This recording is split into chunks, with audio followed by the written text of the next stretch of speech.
Welcome, my name's David Jenkins. I'm the New Zealand Country Manager for CPA Australia. Today is the first in a series of discussions with senior business leaders on what does it take for companies to grow and develop offshore. I'm delighted to be joined by Professor Greg Whitred, Dean of the University of Auckland Business School. Greg, what characterises successful New Zealand export companies? David, my colleagues at the New Zealand Asia Institute have recently conducted a major survey of exactly that question. And I guess I can try to start answering it for you by reflecting back to you a little of what they found. Of the 2,000 companies who actually responded to their survey, quite a large number, they found that only 25% expressed a desire for rapid growth of any kind. 25% were not interested, frankly, in growth. They were comfortable where they were. And the middle 50% were had modest ambitions. A third of the sample had export revenues, but only 10% of those had export revenues that represented more than 50% of total revenues. So there are a small number of aggressive exporters. They were characterised by a high level of customer intimacy and a real capability in industry-led innovation. Tell me a little about customer intimacy. Any marketer will tell you that customers are everything.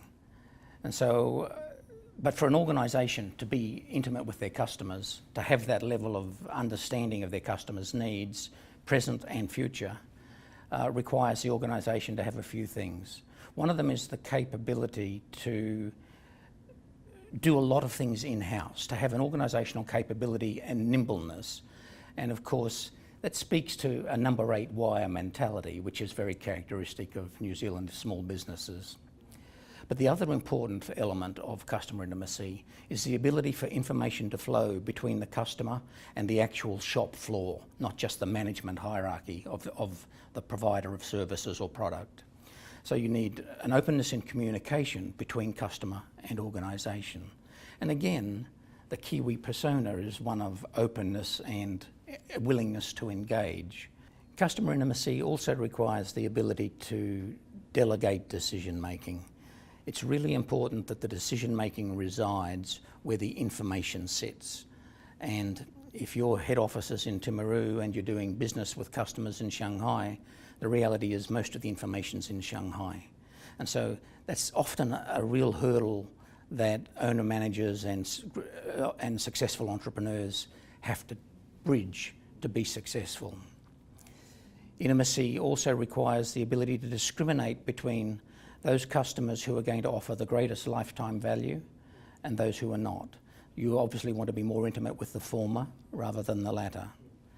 And finally, intimacy requires that once you've identified your customer set, you actually need to know who's the most strategic of those customers. And I mean that in the sense of who is going to reduce most quickly the liability of foreignness. Who's that customer? If you can bring them into your portfolio, removes uncertainty for others to follow suit. And that actually speaks, identifying those strategic customers actually speaks to having local knowledge, and again, that's related to the delegation of decision making to where the decisions need to occur at the point of customer interface. So Greg, you talked about delegation of power, and I guess it's a balance between delegating control or power to your offshore entity and also keeping control. Have you got any advice around that? It's a risk. Absolutely, it's a risk, but it's a risk like one of many you face when you go offshore, right? You have country risk, you have political risk, you have foreign exchange risk, you have business risk, and you have managerial control risk. And so there are lots of ways of thinking about how you address that particular risk. Part of it's about who you delegate the responsibility to. Who do you trust and who can you trust to devolve that power to? And if it's not yourself, of course, embedding yourself in the local culture and business community it's someone else doing it on your behalf. What are the best ways to conduct research into your offshore market to get the best insights? I think you'd be naive to go into any new market without having done some due diligence. And there are plenty of places to help you do that kind of due diligence. Any of the large service providers would offer those services. The government and its economic development agencies offer those services. I don't see why you wouldn't take what's available.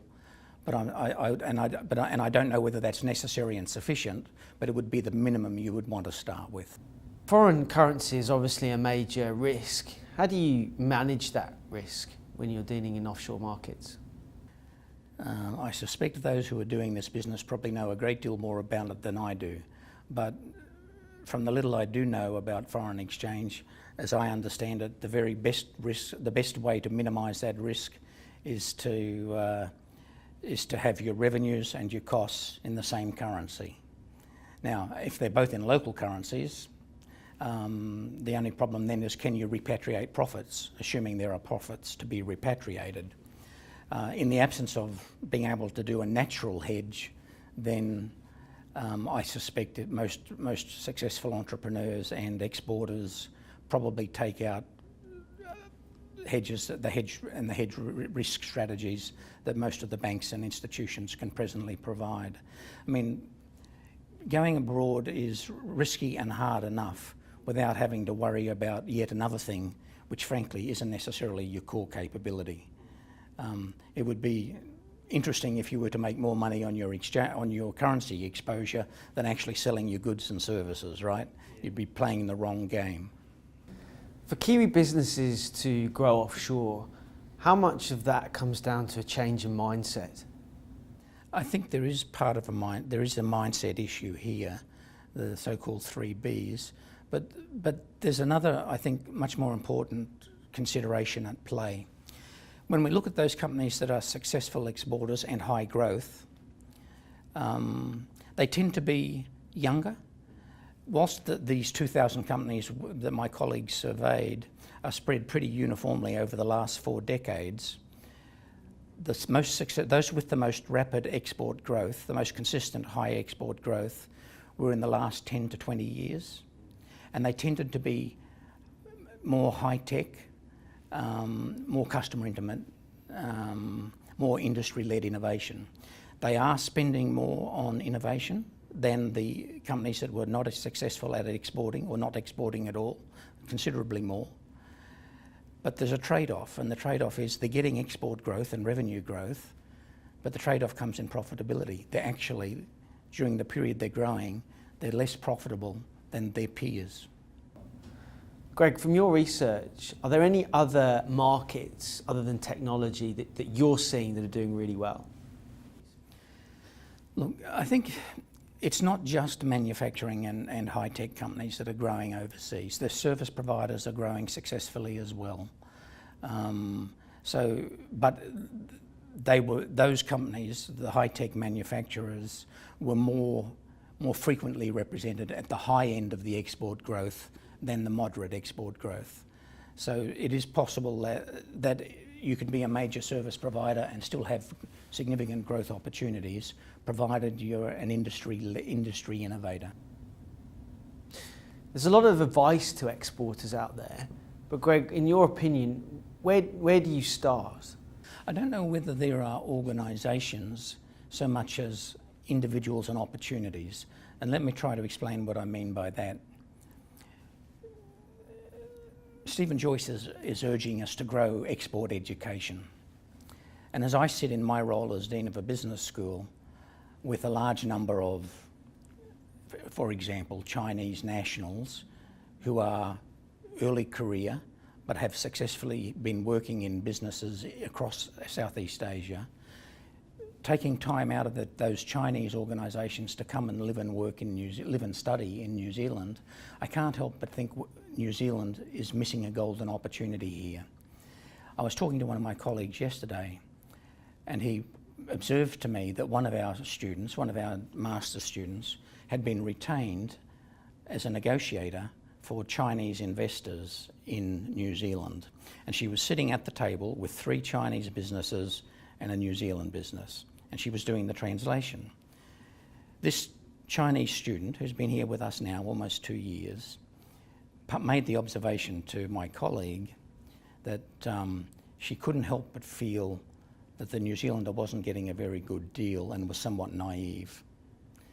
And I thought, why wouldn't the New Zealand business person retain the same kind of skilled resource and use the opportunity that's already there across every university in the country to tap into some of that talent and say, there are skills and capabilities located here in New Zealand who might help me in my pursuit of offshore growth, whether it's be South America, Czechoslovakia, Malaysia, Indonesia, or China.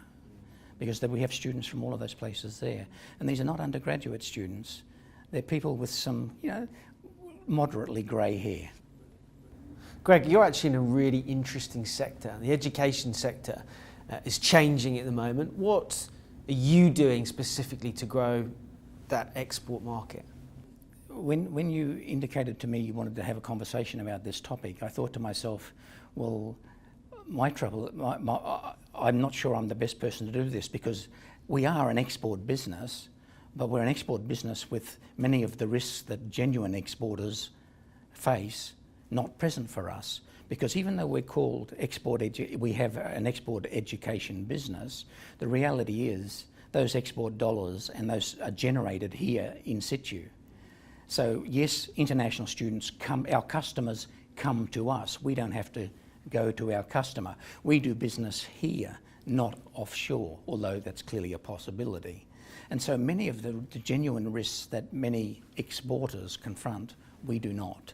So, I can sit here comfortably thinking about the few risks I confront, and the main risks I confront really are a bit of price exposure to my regional competitors and quality and service delivery. You talked about customer intimacy and industry-led innovation. What are your top 3 tips for Kiwi businesses to grow offshore? Resilience. It's a long, hard, difficult road to profitability in international markets. None of it ever comes easy. I think understanding how and why intimacy is working for you here, and then appreciating that it may not work in exactly the same way for you in your new market. You may need to tweak the business model. You perhaps almost certainly will, but a preparedness to understand that and do the work required to appreciate why and how it's different is essential. And finally, perhaps the hardest part of all, someone in the executive team needs to spend more time out of New Zealand than in New Zealand. You cannot grow an international business if you're not prepared to be in market for a material portion of the time. Great. Excellent.